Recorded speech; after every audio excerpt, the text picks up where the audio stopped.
Welcome to the Sharkpreneur Podcast with Kevin Harrington and Seth Greene. Kevin Harrington is the inventor of the infomercial, one of the original sharks from the hit TV show Shark Tank, and has generated over $5 billion in TV and digital direct response sales.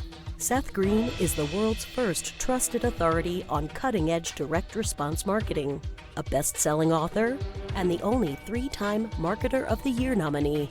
On the podcast, Kevin and Seth interview sharkpreneurs who share straight talk on what it takes to explode your business. Why do so many businesses struggle while others seem to explode overnight? Do you wish you had the secret to this type of exponential growth? Now, I've scaled more than 20 businesses to over $100 million, and it's not just luck. In my new book with Mark Tim, Mentor to Millions, you'll learn the repeatable framework I use in all my business ventures for massive success. Order at kevinmentor.com and get over $1,000 in bonuses. Head to kevinmentor.com. Welcome to the Sharkpreneur Podcast. This is your co-host, Seth Greene. Today, I've got the good fortune to be interviewing Roger Woodall from the Eventful Entrepreneur Podcast. Roger is one of the leaders when it comes to events. Over the past 20 years, he's created and owned 1,500 live events and sold over 1 million tickets, along with a whole lot of other things we're going to dive into today. Roger, thanks so much for joining us. No worries, Zeph. Pleasure to be here, buddy. All right, so let's go back in time. 1,500 events, 1 million tickets. How did you get started? Wow, I got started 23 years ago. I was in my last year at university. I was doing a PE sports science degree at a sports university here, and started throwing. There was a Wednesday night at the local nightclub, had 1,000 people in there, and I was one of the main rugby boys on campus. And basically went to the local nightclub and said, "Look, you're charging £2 entry to get in. Why don't we make it £3? I keep £1 and you keep the £2, and I'll get more people through the doors." And that's how it all started 20 odd years ago. And I increased that nightclub capacity to 2,000 people every week. I was coming out with £2,000 cash as a student in 1999. So that's where it all started. And that's where I saw the opportunity to scale it up and take it national. That is absolutely fantastic. So I'm sure the longer version is in the book somewhere. Let's talk a little bit. How did you fill the rooms? How did you get more? How did you sell more tickets? How did you market that? Yeah, well, back then, you got to remember there was no social media. Right. You know, this was all about flyers and posters and getting the right people on board and building teams of people. And it was literally old school marketing where you'd be flyering. You know, there's 12,000 students on campus. You know, that was music to my ears, Seth, back then. You know, I was getting £1 a man. So, you know, the more people I got through the doors, the more money I was getting as a final year student. And, you know, I got those numbers to 1,000 to 2,000 every single week. And it was full on in your face promoting and marketing as you do, you know, to get the word out there. But I was also creating really good content. Lots of celebrities were going to the events, and there's lots of good content and great drinks prices and great music with DJs and different acts on every single week and fancy dress. And it really was appealing to the student. Awesome. And then how did you turn that into the business you've got today? Tell us a little bit about the journey. Well, the journey was, you know, I saw an opportunity. There was no student promoters in the UK at the time. I saw all the nightclubs in the UK in the major cities, your Manchesters, your Londons, all the nightclubs were closed midweek. So there's big sleeping nightclubs there with 2,000 capacity clubs that were doing nothing. So I would go to the nightclub owner and say, "Look, your club's dead on a Wednesday. Why don't you open it up for me? And I'll put 2,000 students in there." And you know, at peak, we had 12 student nights in all the major cities around the UK every single week. I'd take the door money, the nightclub would take the bar money, and everyone was a winner. Everyone was winning, and the win-win situation, students were happy, with great entertainment, great drinks prices, and great fun. I was happy because I was taking the door money, and the nightclub were happy because they were all of a sudden closed. Now they're open, taking 30 grand on the bar. Absolutely fantastic. In 2007, you came up with an idea, which is now the world's largest sport and music festival. Talk a little bit about that. Yeah, mate. Well, that was the next step for me was going from putting on 1,500 parties in clubs and going, right, the next step is to put all these people in a big field. And today we've got 30,000 people once a year in a field partying for 3 days. there wasn't any sport and music festivals, and that's when the idea come about. And I saw a huge opportunity to create something fresh and new for like-minded people, and that's what we did. And we grew that from our first year was in 2008, and now we're coming into our 14th year. Wow, that is absolutely incredible. When you were running, 1,500 event, how do you manage that? How do you manage that process? How do you run a company with 1,500 things going on in different places? Well, it's not 1,500, it was 1,500 parties over a 10-year period. Okay. So that makes a lot more sense. But theoretically, that's quite a few every year. Well, it's plenty every year. It's 12 at peak. We had 12 every week, and I can't be in Manchester and be in London on the same night. So, it was building teams of people I trusted, family members taking the door money, making sure I had teams of promoters in those cities, whether it's Manchester or Birmingham or Leicester or London.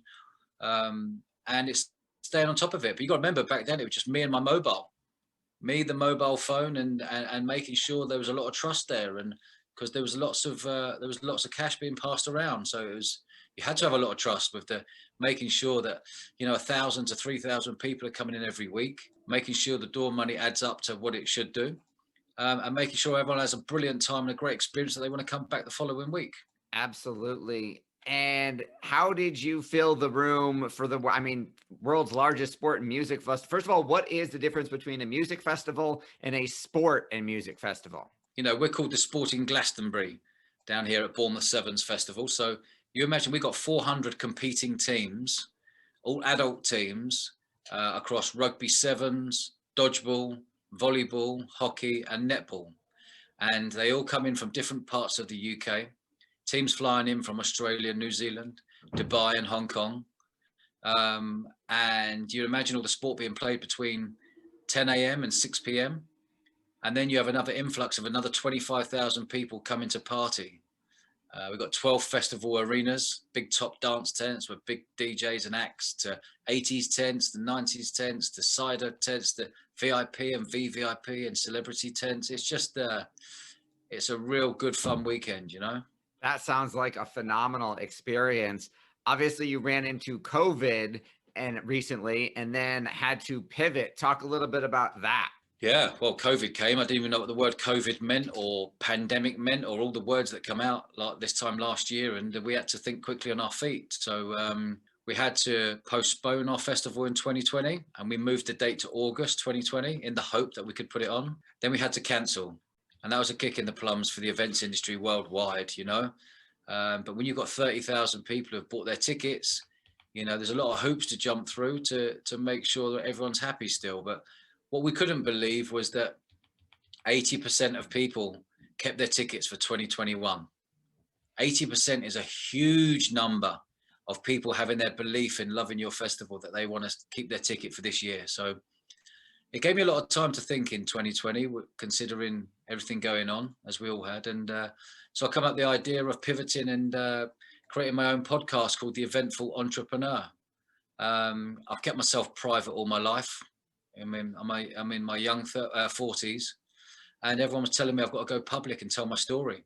So I told my story on the Eventful Entrepreneur Podcast. It went viral around the UK very quickly. People loved it. So I carried on doing the podcast and interviewing some sporting icons and some rock stars and DJs and comedians and other entrepreneurs in the festival world. So that's what we did, and it's gone viral very quickly. So yeah, loving it. In fact, very new to it. I'm only 6 months in, but it's loving the whole everything to do with podcasting. Awesome. Well, congratulations on the pivot. How I love the podcast. Obviously you had quite a revenue stream with events with 30,000 people in them, along with everything else you were doing. What else are you doing now to grow your business in other ways? Yeah, I identified that the world was going tits up. I knew there was going to be a global recession. Been here before in 2001 and 2008, so I knew what was coming. And because I knew what was coming, I was super excited by it. Even though I lost a lot of money in the festival last year, you got to cancel the festival 2 months before, you're going to lose a lot of money. I also identified that the world of computers keeps evolving. The world of watches, the world of Apple, the world of cars, Range Rover, everything's evolving. What I did know was the educational world wasn't evolving with universities. Now, there was a massive myth out there, Seth, that people had to go to university to do an events degree to get into the events industry.